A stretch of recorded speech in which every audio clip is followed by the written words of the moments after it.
All right, welcome to Adams Polish's Wednesday live video. We do this every Wednesday, 1 o'clock Mountain Standard Time.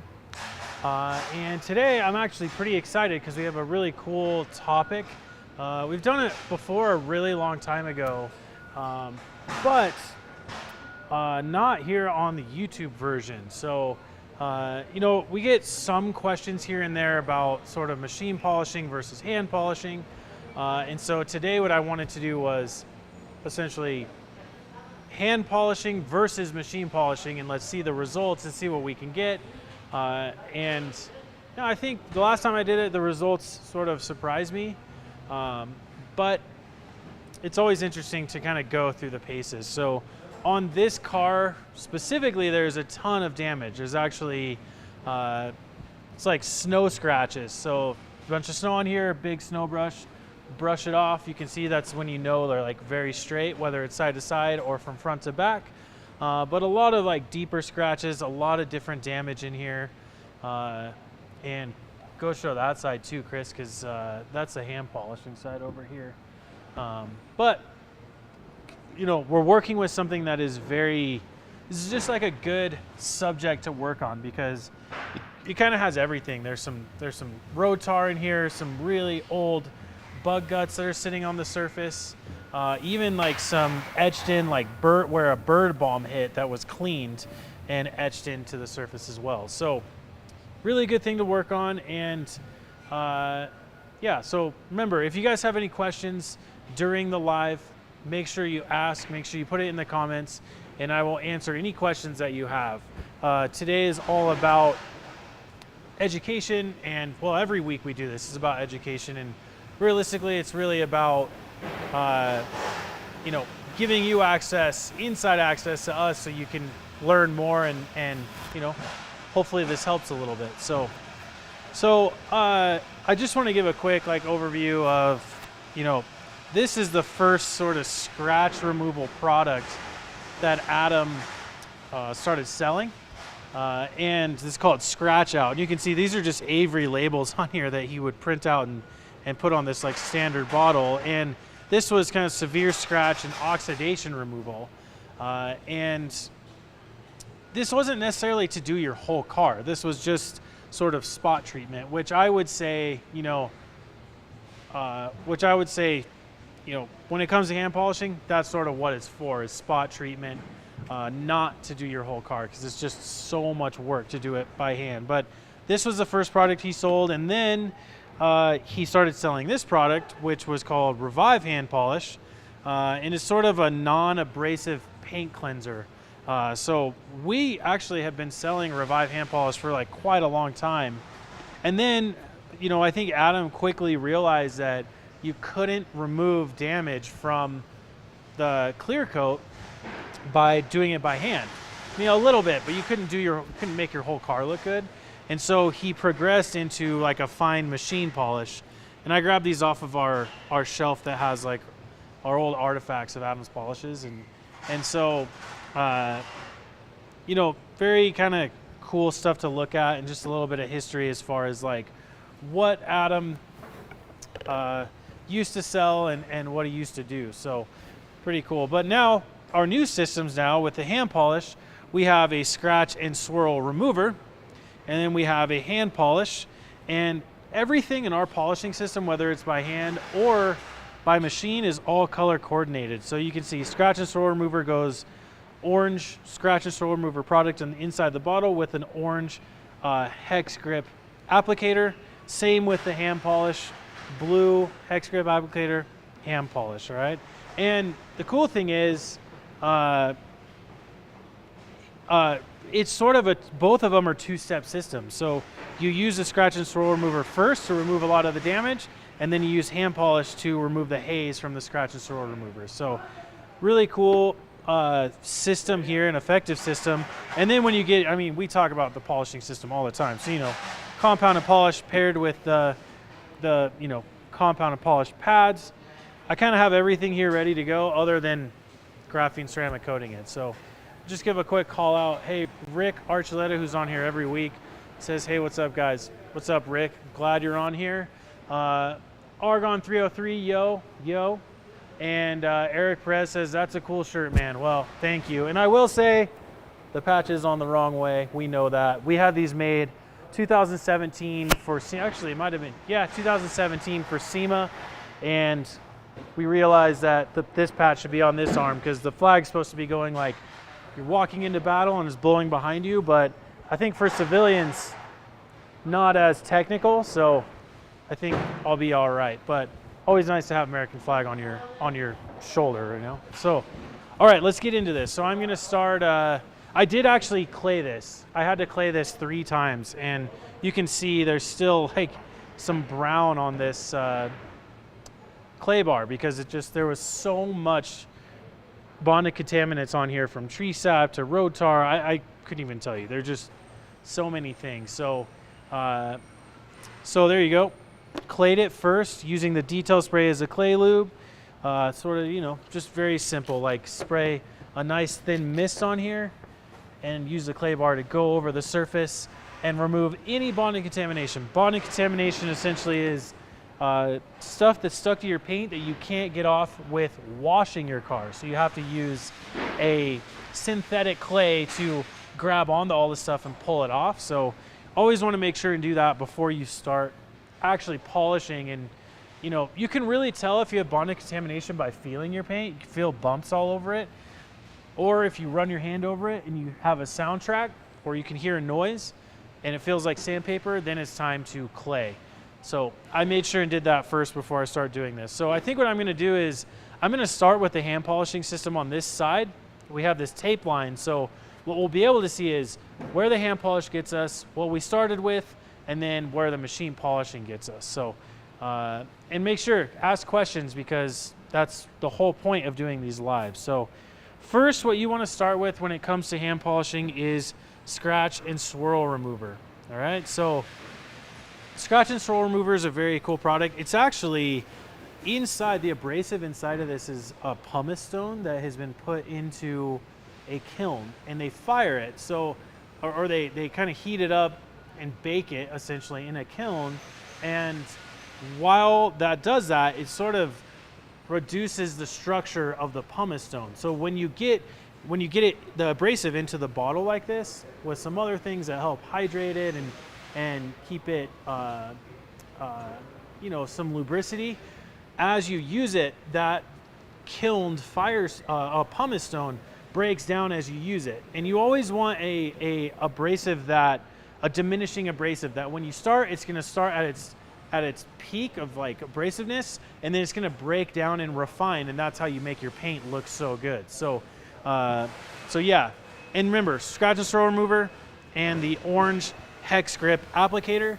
And if you feel this scratch and swirl remover, like if you guys are ever at the store here in Colorado or in Anaheim or Scottsdale, or see us at a show, ask to feel this, because when you feel it, it's very gritty, right? And that you can sometimes see it, but that's sort of the pumice stone that sits inside of there, and that pumice stone is what's going to really be doing a lot of work to remove the damage on this. So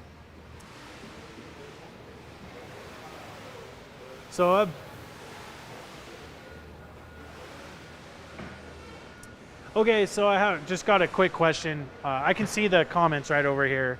Bob Dunlop says, hey Joe, my new beach house water has a TDS of 110. Is that too high, or will it spot bad? Thanks, Bob. Well, thanks for the question, Bob. And you know, 110 is, I think, probably a little too high for washing in direct sunlight. Granted, that's not that bad, I'll be honest. I think usually what we recommend when it comes to the deionizer is once you start to creep up to that 100 mark of the ppm reading or TDS meter reading, that's when we say, like, start ordering your replacement resins, because by the time it gets there, it will be kind of up to that 150 mark. So you know, I would say you're probably better than most people. So kind of like Tiger Woods at TPC Sawgrass, you know, better than most. But anyways, that 110, I think if you use the right technique when it comes to washing, as far as making sure you start in the shade, rinsing, make sure you foam in the shade first, kind of go about that process. You would be just fine washing at your beach house. Jealous you have a beach house, but I think that's actually pretty good. You know, I'll just be honest, the TDS or the PPM reading at my house here in Colorado in Thornton is above 350 ppm. So just to give you some perspective, you're like 3 times less than I am. So, so yeah, I think that you're pretty good for now. I don't know, maybe try doing the process of washing starting in the shade. Actually, there's a video here on YouTube called How to Wash Your Car Without Getting Water Spots. Refer to that video. The first kind of section we talk about in that is the process of starting in the shade and everything. That could actually really help you. So I think that would be good. Jeremy says, stop moving the camera so much. Sorry, Jeremy. We have Chris's hand holding the camera today because we switched to the nice camera. So no stabilization right now, which he'll probably won't move around as much, but it'll be good. Steve, you asked about downsizing the bottles. Well, this comes in a 12-ounce bottle and a 4-ounce bottle. And when it comes to doing stuff like this, I didn't really need the full 12-ounce bottle. And I would say probably the 4-ounce bottle is pretty useful because you're mostly doing spot treatment when it comes to hand polishing. So, so yeah, that's why I have the 4-ounce instead of the 12-ounce. So I'm gonna get into actually hand polishing. So, and my dad's on here. He said, can't wait to see removing the swirls on this car. So with this hand polish, what I like to do is go kind of up and down, kind of front to back, I guess. And I like to work in a smaller set, like kind of as far as I feel comfortable reaching.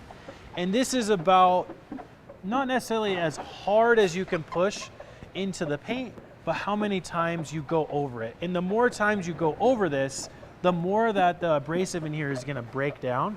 And what you can kind of notice, I'm sure Chris can show you this, but it's sort of milky right now. And when this is milky like this, that means the abrasive is still present. And as I continue to work this through, the milkiness or haziness of the product will start to fade. And also this applicator will start to glide a little bit more. Once it's through and it sort of looks like Vaseline on the surface, which it is sort of like right now, that's when I like to add more of the product on here. All right? Because the reason why I'm adding more product is the abrasive is sort of broke down on here and I need to use more of the abrasive. So, oh man, Nathan says no hat. You're right, man. I don't have a hat on today. I wish I did, but I don't know.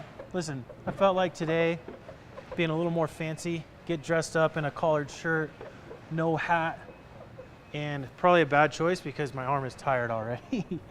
That's the one thing about hand polishing is, you know, that's part of the reason why I would say like do spot treatment with hand polishing, because the amount of effort it takes to hand polish is so much more than machine polishing. So right now so I was going up and down like this, and now I'm going cross like this. I mean, I could go side to side, I just don't have a great angle for that. So I'm sort of going diagonal this way, and then diagonal this way. And then I'm gonna add a little bit more because you can see it's starting to clear up. Somebody on here, is that Frederick Johnson says, get those Popeye arms. Yeah, no kidding, man. Hey, if you're gonna hand polish your whole car, you might shed a few LBs, that's for sure.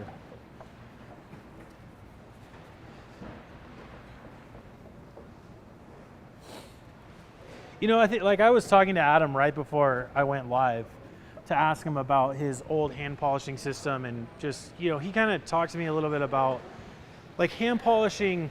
Like, I mean, in the early days of car care, most people were just waxing their cars, you know, and like he was telling me the material that's on the cars nowadays is so much different than when it was back in even like the 80s and the 70s, you know. There was more single stage paint that was going on in the earlier days. So really what you were removing was oxidation. It wasn't as much of like trying to correct deep scratches in a clear coat.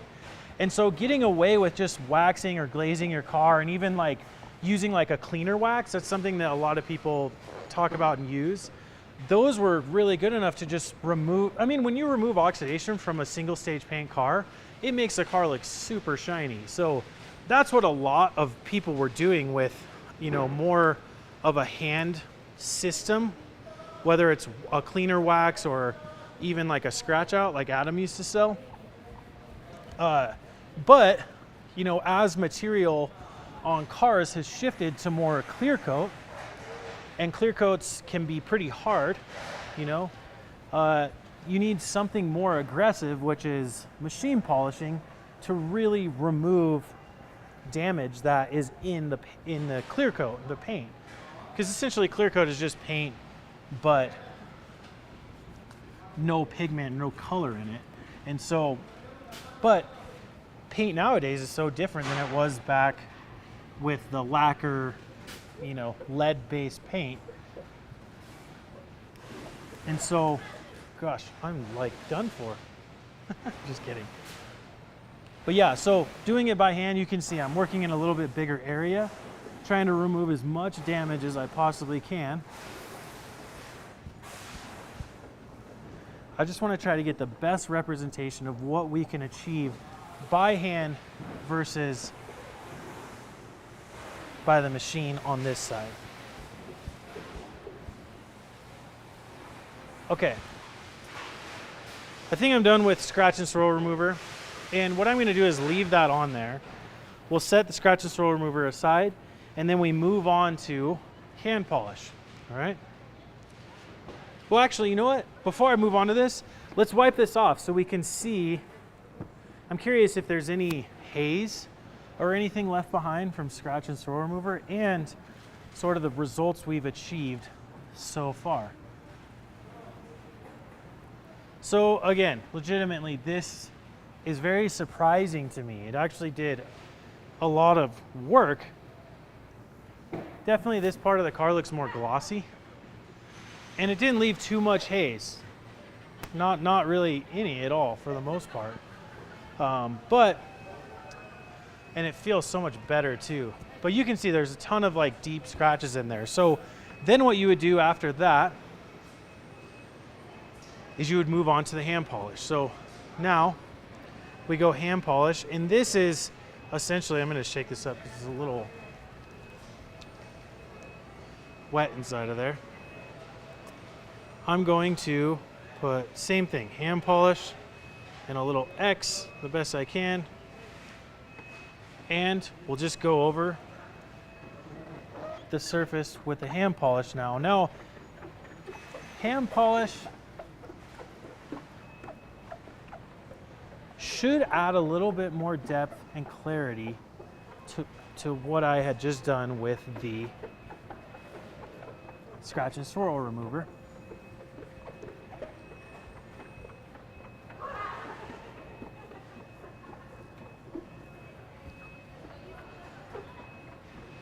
And this is the same thing. As you use this, when it starts to get sort of clear, see-through, then you want to just add a little bit more of the hand polish and keep going.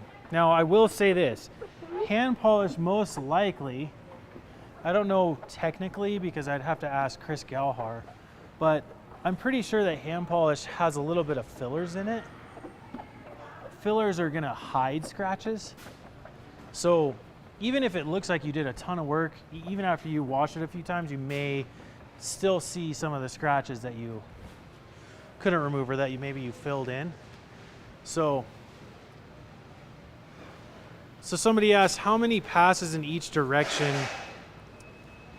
would you say is a fair number to estimate? I remember Adam saying 20 passes back. Yeah, I think, you know, honestly, like the 20 passes was more prominent with metal polish. When you're metal polishing, you definitely want to go, you know, 1, 2, like one way is 1, 2 the other way is 2.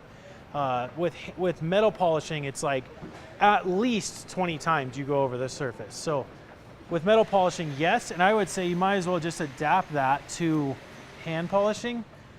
I'll be honest, right now I'm not really even counting. I'm just sort of going. So like ideally what you want to do is 1, 2, 3, 4, 5, 6, 7, 8, 9, 10, 12, 13, 14, 15, 16, 17, 18, 19, 20.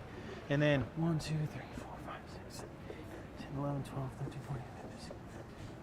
I think with hand polishing it's a little different because hand polishing you go in sort of a larger area versus metal polishing would be like on a wheel or something a little bit smaller. So the 20 passes makes a little more sense on that. But with this, I'm just, really what I'm trying to do is go over the surface as many times until that hand polish looks like this. Like you can almost see it's like clear in my eyes, sort of. You can barely see it on there. And that means I've broke down the abrasive that's in the hand polish right now. So I'll go one more pass with the hand polish.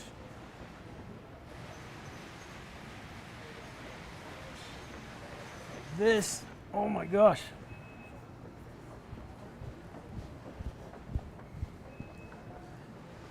I think I'm sweating. I'm definitely sweating because it's hot in here right now. But, okay, there we go, hand polish, okay? We'll wipe this off and let's see what kind of work. Wow, that's actually really good. Granted, I'm really tired, but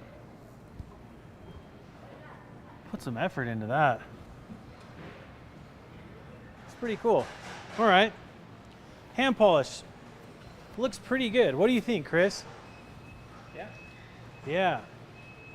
Definitely an improvement. Big improvement over the other side.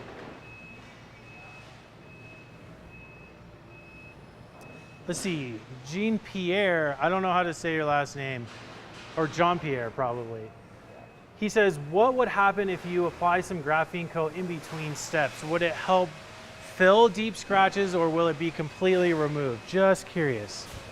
So, Jean-Pierre, you know, putting graphene in between steps, it would kind of almost defeat the purpose a little bit because the graphene is intended to protect all the work that we're doing right now. So what we want to do is correct it first and then lock in the perfection we created with the graphene. So realistically what would happen is if I did this with scratch and swirl remover and then I put graphene over it, then that hard graphene coating, you'd have to remove that to continue hand polishing on the paint. So you almost like you would be doing scratch and swirl remover and then graphene and then hand polish. You'd be taking like 5 steps backwards to take another 10 forward. So while you're doing a correction process,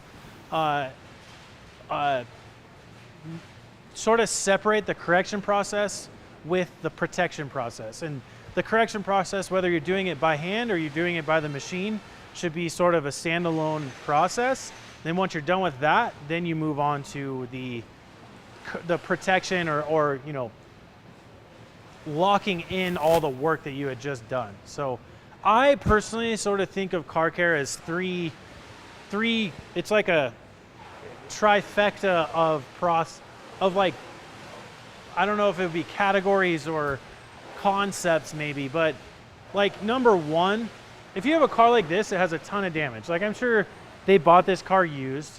It has a ton of damage from sitting on the lot and just neglected by the previous owner. You need to get it back to looking great. So that's correcting it, right? So that's machine polishing it, hand polishing it. I don't recommend hand polishing it. It would just be too much work. But machine polishing it, you would get the paint nice and perfect. Another part of correcting it would be like restoring the black trim that needs to be restored and looking great. It would be taking swabs or the rotary extension wand from the micro polisher and zipping through each one of these like hexes in the grill, making that look perfect. Maybe debadging it. You're just getting the car to what the appearance you want it to look like. Once you get it to where you want it, once you perfect it, then you protect it, which would be like concept number 2. Now there's a lot of different ways that you could protect it. You could protect the car with wax, with sealant, or with ceramic. And obviously, like, we recommend ceramic because it's the newest form of protection, and it's the longest lasting, and it's fairly easy to use. So correct it, then protect it, and then what do you do after you're done with that? You don't correct it again because it already looks great because you protected it. Well, then you maintain it. So you kind of correct, protect, and then maintain, and then guess what happens? You go back to the correct part and you do it all over again, depending on your time frame of how fast your car acquires damage. So correct it, protect it, then you maintain it. And the maintaining part is like how do you wash it? Do you use a 2-bucket wash system? Do you take it through the drive-through car wash? I wouldn't do that, but you know, what type of maintenance products you use on the graphene ceramic coating? Like, are you using graphene shampoo and graphene detail spray, graphene boost? So the maintaining aspect is like a whole different type of thing that you have to worry about. So I hope that makes sense. And that's just, in my mind, that's sort of like how I think about it. And if you ever walked up on me while I was detailing a car, like, you could ask me, hey, what of those 3 are you in right now? And I'd be like, oh, I'm actually in the protection part because I'm applying graphene coating. I corrected it earlier this morning, you know?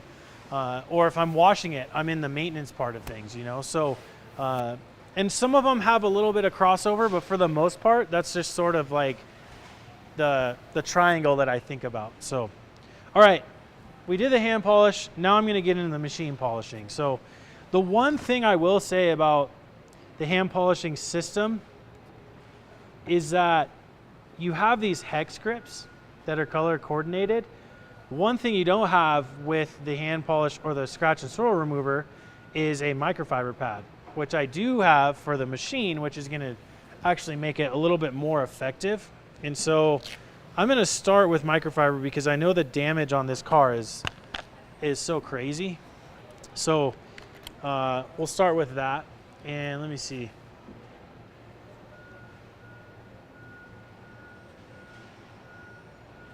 So Mr. Dalek JD says, when I ceramic coat wheels, I know I'm supposed to clay bar them, but do I have to do the iron decontamination stage too? So Mr. Dalek JD, I will say, like, before you get into even ceramic coating it, I would thoroughly clean the wheels with wheel cleaner. Okay, we have a product called Wheel Cleaner, and it has a thioglycolate that's the same raw material that's in our iron remover. So you could use iron remover or wheel cleaner, but either one is gonna work really good. And yes, I strongly would recommend iron decontaminating or using wheel cleaner because oftentimes the brake dust and stuff is gonna have metallic particles in it. And using wheel cleaner or iron remover is gonna help really deep clean those wheels. And personally, what I like to do, now I have access to things here that other people might not have, but we have things called quick jacks that actually get the whole car off the ground, just enough to where you can take all 4 wheels off. And what I'll do is I'll take all 4 wheels off and I will wheel them outside and I will thoroughly clean each one. I take extra time to clean them when they're off the car because I now have a lot of access to the barrel of the wheels and behind the spokes, which most of the time you don't have access to that. And so I thoroughly clean them with wheel cleaner, tire and rubber cleaner, clean both sides of the tires. And then when I bring them in, I'll blow them off with a air cannon. And then one by one, I will clay them and just check and make sure. And oftentimes if they're gloss finished wheels, then I will use this machine right here and I will polish them. All right, so really with wheels, you want to get them as perfect as possible before you start coating them. So I hope that makes a little bit of sense. But yeah, I would recommend doing kind of the iron decon. And in fact, I really want to do like how to ceramic coat wheels.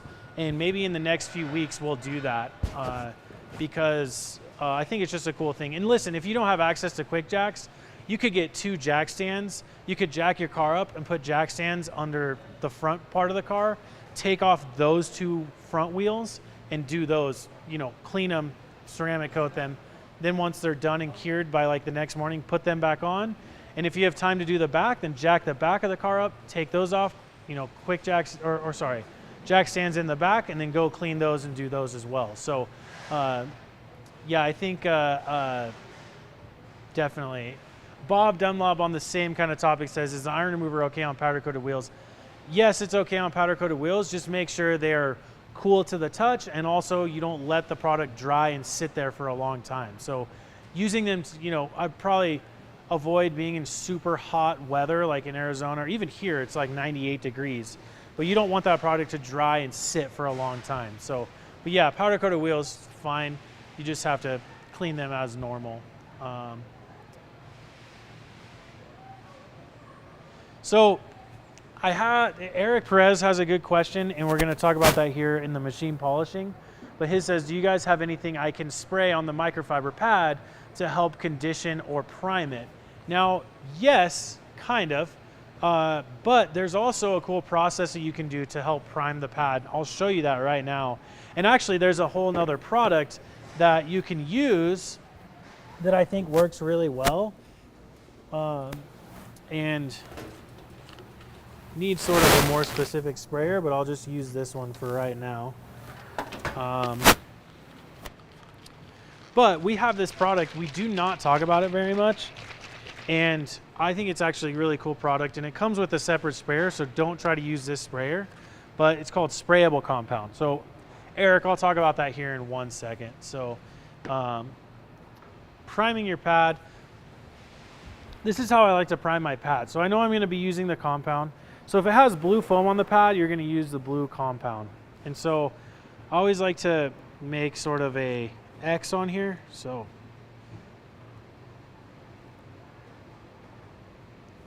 like so. Now, this is one way you can prime your pad, okay? You take this pad, you set it on the surface flat, and you put this on setting 1.5 to 2. Okay, so setting 1.5 to 2. And then what you do is you turn the machine on and you let it run in that one spot, no pressure. You want the pad to spin and oscillate at the same time, and you do this for like 15 to 20 seconds. This is actually something I learned at the Rupes Academy. It's really cool to learn, and this is from the mind of Jason Rose, who is like the master at polishing. He's been in the game for so long, and he's amazing. So do that, and then when you flip the pad over, you can see that the compound is now on every surface of the microfiber pad, okay? Then once you do this, it's gonna matte down a little bit. So I just take my brush, and I'm just gonna brush the fibers back up, like so, okay? And then what I can do, add a couple more dots of compound, not a lot, like so.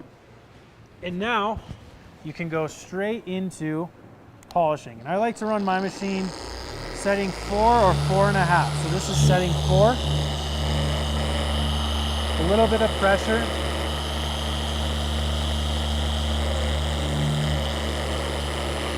Now with the prime pad, you know, there's compound across the whole face of the pad. So it's very effective now, rather than just throwing a couple dots on there and hoping that those dots kind of go everywhere. This, I get a more even disbursement of compound on the actual pad.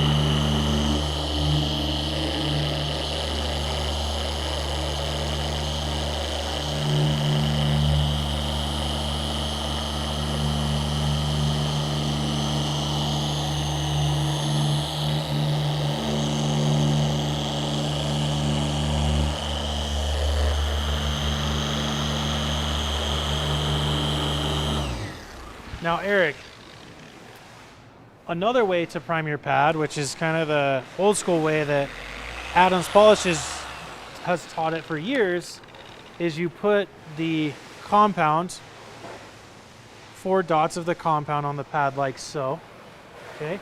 Then you take the detail spray, you give it 1 spray, boom, like that, okay? And then, instead of running it in one place, you would take this and you would spread this out all over the surface.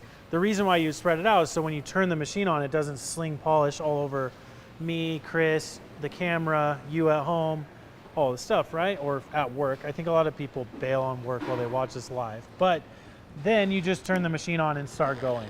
Okay, so that's another way to prime your pad when it comes to sort of getting it ready to polish or compound, whatever.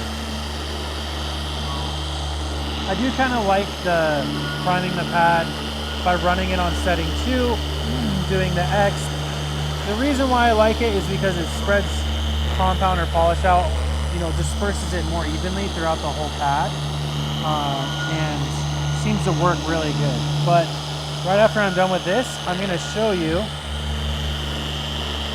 that sprayable compound and how that can actually be effective at priming your pad, or sort of takes away the process of even having to prime your pad for the most part. So as you can see, I am not sweating as much because the motion of which I was trying to do hand polishing, well, not necessarily because I went in straight lines, but the oscillation, the Mr. Miyagi motion, the machine is doing that, and while Mr. Miyagi's, it spins as well. So it makes it a dual action polisher versus my hand is only one action. I can only go up and down. I can't spin the pad all at the same time. And for every, you know, one motion of my hand, you know, this machine can do, you know, 200 oscillations per my one, you know, because you're letting the power of the machine do that versus having to expel so much energy through my arm and my body and everything. So Eric, last way to be able to prime a pad is use sprayable compound. All right, so let me get this kind of ready to spray. So what you can do is you can take this, you want it a certain level away. This product is messy, I will just say that.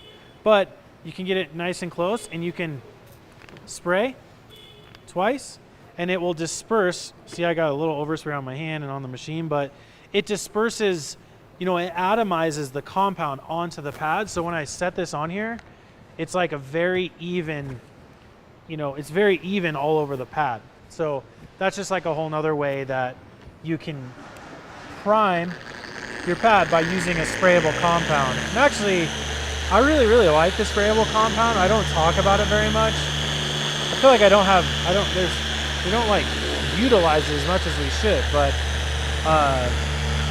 you know, I will say using sprayable compound, you kind of have to get used to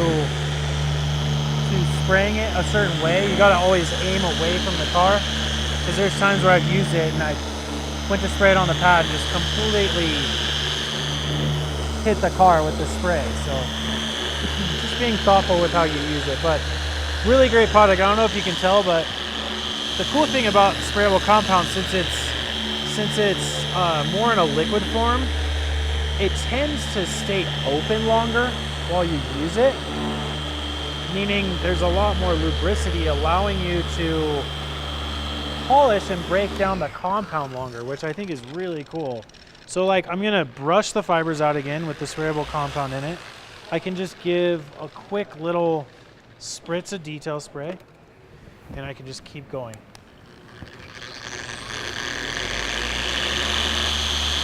It's funny, Eric Perez on here said, what did he say? He said, detail spray has so many more uses than I thought. You know, Eric, detail spray is probably has the most uses for one product in our line. You know, use it to make cars shiny by just like wiping them down, especially show cars. I'm getting ready to go to Hot August Nights actually in Reno, Nevada next week. I'll be there on Wednesday and I leave on Saturday. So next week's live is going to be at Hot August Nights in Reno, like the coolest classic car show. But anyways, with so many classic cars, you know, detail spray is used so much to just wipe down cars and make them shiny. So that's one use of detail spray. Another one is a drying aid after you wash your car. Helps slow the process of water spots from happening. Another one of detail spray would be as a clay lube. I used it today to be able to use the clay. And then lastly, yeah, priming your pads or rehydrating the solids in your compound or polish while you're doing a correction job. So there you go. Mark Dressel says, love the sprayable compound, keeps the pad super hydrated for a long working periods.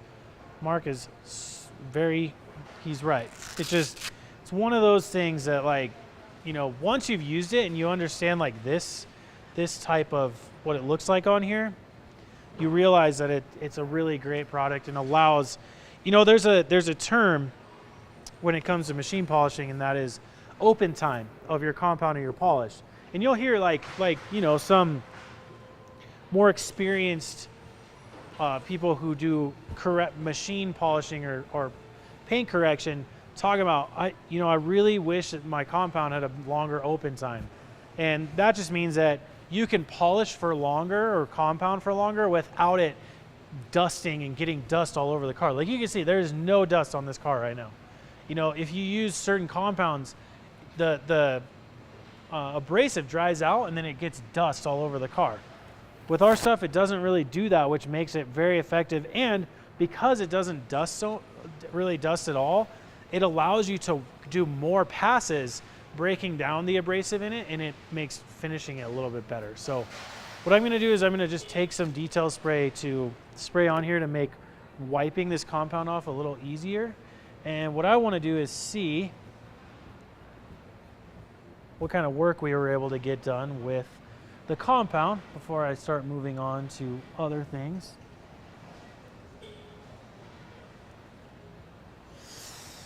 I mean, is it even comparable? I don't know. But so with what? Not even close. Yeah, so with the car, I don't know if you can see this, Chris, but like there's very obvious haze marks. Sort of like, it's like really hazy right here. It's really hazy right here. It's really like essentially like the passes that I did. You can see exactly where I did that because the compound is intended to remove more damage. So it needs to do more work, meaning the abrasive is stronger. So this haze that you get from compound is normal. It should look like this, right? So how do you get rid of that haze? Well, you switch to a white polishing pad and you switch to a white polish, all right? So now, when we put this on here,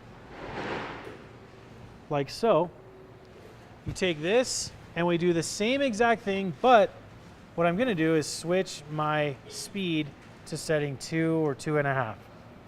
And you'll see my pad tends to spin a little bit slower, like that. But I'm gonna move my speed a little bit slower, and I want more oscillations happening in one spot. So this is really just gonna knock down the haze that was created from the compound. You can go higher.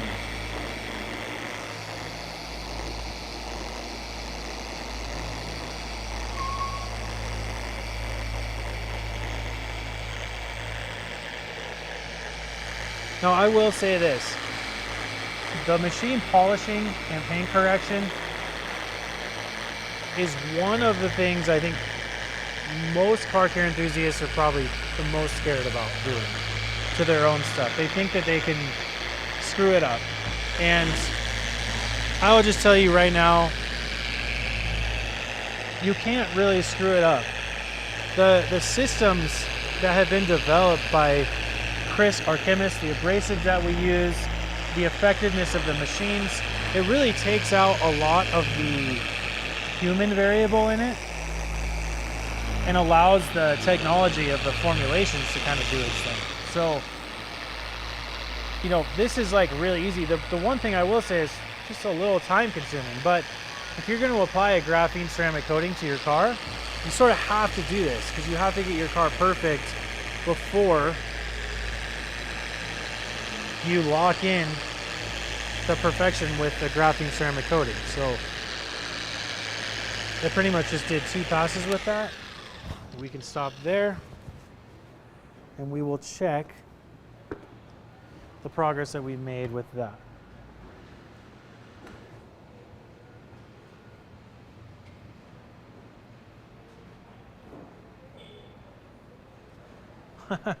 Scott's on here. He says, I need one of those shirts that Joe has on.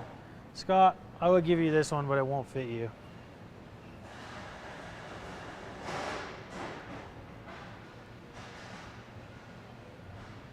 How does that look, Chris? Great. Should we see the difference between the hand polishing versus machine polishing? There's still quite a bit of damage in this, but you know, I think there's certain things in here that would be really tough to get out. So, what do you think? Should I keep going or show the difference? I mean, I can see the difference right now. Well, here, ready? Check this out. Actually, I should do it the other way, sorry.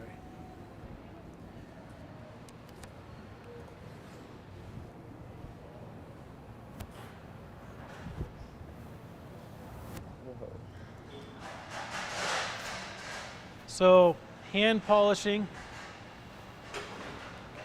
I can do this actually.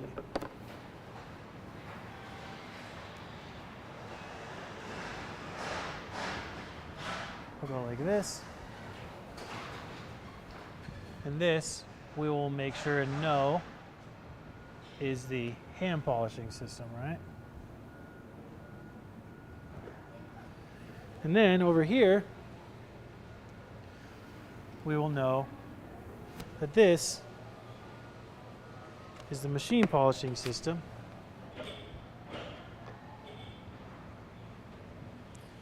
Like so.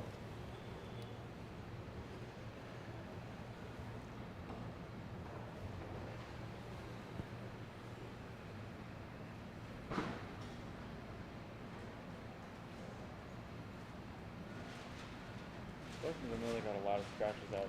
Yeah, so I think like polishing looks way better. that was one thing. The last time we did this, it was like really surprising to me that the hand polish system like did so much work. And like the clarity you get from it is great. I mean, I think that the problem is the amount of effort that goes into getting this to look like that. Like even if I did whole half of the hood, I would have been just dripping with sweat. I would have been completely done for, right? Versus this side, just a few passes, I mean, gets it almost completely perfect. You know, so the machine by far, if you're doing like bigger areas, you're doing a bigger car, or you're doing a whole car, machine polishing is absolutely the way you have to do it. Okay, like there's just no way around it. Now, I would say that the scratch and swirl remover and hand polish, a little bit more specialized in like where you would use it, how you would use it. You know, there's times where, I mean, I've seen this happen where somebody's bumper accidentally hits you or swipes you and you have paint transfer on your car and you need to get that paint transfer off. Well, the hand polishing system is a good spot treatment to like get that off of your car. Another really cool area where you can use the hand polish system is over here. Chris, come check this out. I know the car's a little bit dirty, but you can put this in more of like the corner of here. Like this, and then you can polish, hold on one second. You can polish underneath door handles. I don't want to screw this person's car up. So I just want to use detail spray to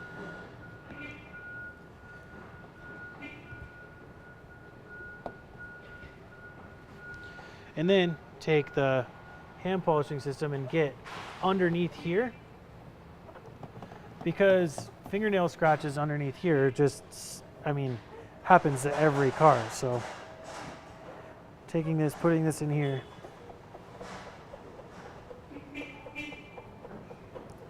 I know for sure, like sometimes when I do a full car, I will do this quickly just to make sure I cover like all my bases, because it can be just an added touch. Like you don't want to go do the whole car and then forget to do this piece. So let's see, that's just like a few.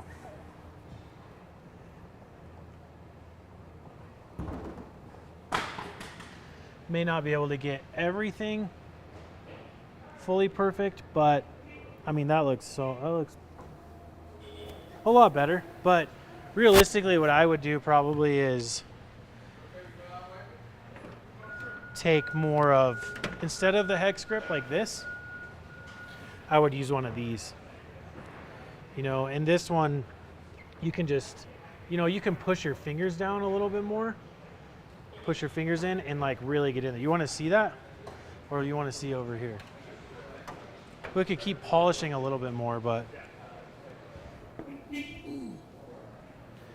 yeah. So, any questions around the polishing? I mean, realistically, again, hand polishing is going to be spot treatment, smaller areas, under your door handles. Maybe it's even like on mirrors like this, you can get hand polishing done. With doing bigger car, full-size car, you're going to be doing machine polishing. You know, machine polishing is the way to fully correct a whole car. So you can see like where we started here, you get into like, I mean, realistically, a lot of this is going to be oxidation, right? Deep scratches, and hand polishing can get the deep scratches out, but machine polishing gets them all the way out and gets it back to perfect. So, you know, the combination, I think the nice thing about both of them is that they're both two-step systems, you know, so you can fully remove damage, maybe not as much. I mean, there's still some really deep ones here, but the machine polishing is really what's gonna get it all out. Let's see, I'm just looking at comments right now.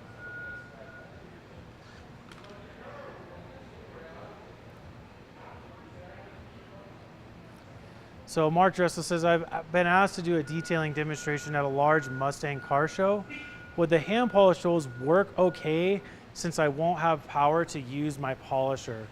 You know, Mark, I would say you could probably get away with it.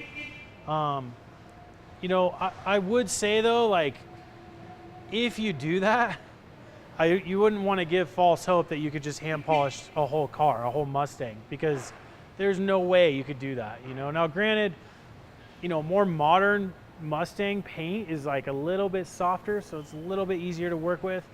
But, you know, realistically, what I would tell you, Mark, is, well, first off, I don't know when you're doing that. You should just contact me, and I will even send you a cordless polisher, so you could use the cordless polisher. It just sort of takes like the standard battery like you'd use like on a drill, and I could send you that cordless polisher and you could do the full machine polishing demo with the machine. And you just make sure you talk to them about, you know, this is normally a corded polisher. You can get cordless polishers, but I think it just gives it a better effect. And again, like, Adam and I are just in strong belief to not give this false hope of like, if you demonstrate it by hand and it does good, then the consumer is like, oh, I can just hand polish my whole car. And then they go to get into doing it and they're like, oh my gosh, that is way too much work. You know, you want the least amount of abrasiveness,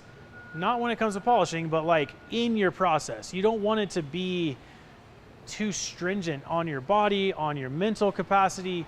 You want it to be easy, and machine polishing is easy. So what I would tell you to do is just, you know, email me or, you know, call me and I'll just send you a cordless polisher so you could just do it like that.